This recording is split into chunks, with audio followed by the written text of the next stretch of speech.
All right. You're welcome to the addition of sharing trade information on YouTube channel. We've been going through different series of what different country import for a while now. In this particular series, the focus will be on Japan. We've done China, we've done United States, we've done Germany, we've done United Kingdom, and now we are looking at Japan. And we're trying to look at the top markets around the world where you can sell your product. Now, let's look at this country, Japan. Japan is a country with a huge potential for trade. So if you are looking to export items to different parts of the world, Japan is a market you should look at. Japan has a coastline of about 29,751 kilometers, meaning Japan is not a landlocked country. The fact that it's not a landlocked country means you can ship into Japan by sea. For countries that are landlocked, of course, you will not be able to ship into the country by sea. You have to ship by road, by rail, or by air.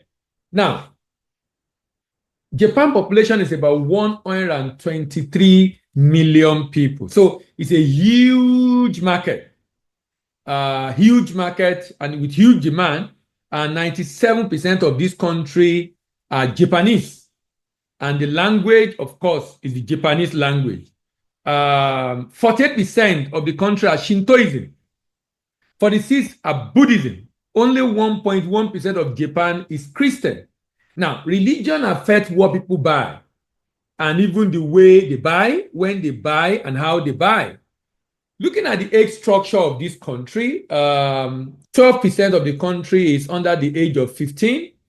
58% of the country is between 15 and 64 years old.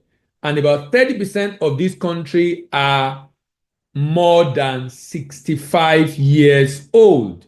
Meaning, Japan has aging population. This is the reason why a number of countries around the world are looking for immigrants who will become citizens, who will also increase the economic activities in the country and help them to be able to grow their GDP. All these are what should be factored in whenever you are trying to enter any market. It's also interesting to know that 92% of the Japanese people are in the urban center. Urbanization level is 92%. The reason why that is important is because if you are shipping into Japan, the implication of that is that you won't spend a lot on distribution, since majority of the people are right there within the urban center. Let's look a little bit at the economy of this country. The GDP of this country is 4.2 trillion. Remember, the population of the country is just about 120 something million. 120 something million. And the GDP is 4.2 trillion. That's like times 3 of Africa. African GDP is about 1.3 trillion. This is like times 3 of African GDP.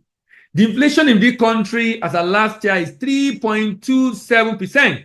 And the rating by Fitch is A. Moody rating is A1. Standard & Poor's is A+. Japan is a market you really want to do business with. In terms of GDP composition, this country 1% of this country GDP is agriculture. So they actually do more economic activity you find in Japan is industry, about 27%, and services, about 71%. Industry, about 27%, and services, about 71%.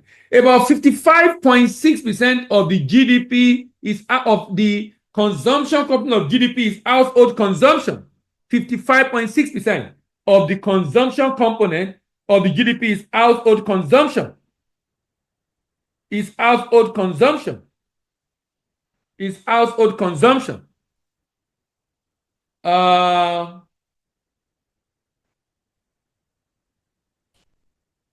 Agriculture. Agricultural products. This country have a lot of agricultural products and, of course, a lot of industrial goods. A lot of agricultural products and, of course, a lot of industrial goods. Now, If you go into the item of import of this country, which is the major focus here, is actually the item of this country is actually about 819 billion. 819 billion. 819 billion. That is the demand of this country. 819 billion. Now, it's 9 hours. 819 billion with 10.6% crude oil, 7.84% petroleum, coal briquette 6.55%, vaccine 2.4%, integrated circuit 3.52%, computer 1.59%, broadcasting equipment 2.47%, platinum 1.16%, cars 1.32%. These are major items of import in this country. We will now go in and begin to look at different group of products, from agricultural commodity to machinery to food item to clothing. All these are what we're going to be looking at shortly. My next product is clothing. Clothing articles. Clothing. Sorry.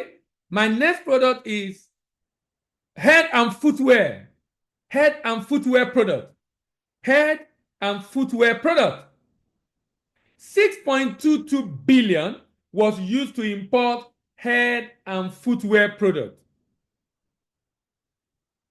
From textile footwear to rubber footwear to leather footwear to knitted hats to umbrellas to footwear pads to waterproof footwear to fake hair to artificial vegetation to headwear to hat, anything that can be put on the head, on the leg. You see a lot of textile footwear in, for example, in hotel, and rubber footwear you see in a lot of countries, in developing countries, and for farmers, you wear on farms. But in developing countries, because it's a cheaper form of footwear. And then leather footwear, which is the shoes that people wear. And then knitted hat that is knitted, umbrellas. And then the parts of these footwears. That are the parts that is used to produce these footwear. Then waterproof footwear. And other footwear, including fake hairs. Fake hairs are actually hair extension that women use. But international trade, people have always wondered why I call it fake hair. It's not me that call it fake hair. That is the description in international trade, because it's not a real hair, hence the word fake hair. And then artificial vegetation. Now, the textile footwear is actually 28.6%. The textile footwear is actually 28.6%. Rubber footwear, 25.9%. Leather footwear, 21.1%. Knitted hat, 6.23%. Umbrella, 3.74%. Waterproof footwear, 2.4%. Fake hair, 2.38%, and artificial vegetation like artificial grass 1.58%. This country spends 6.22 billion to import head and footwear.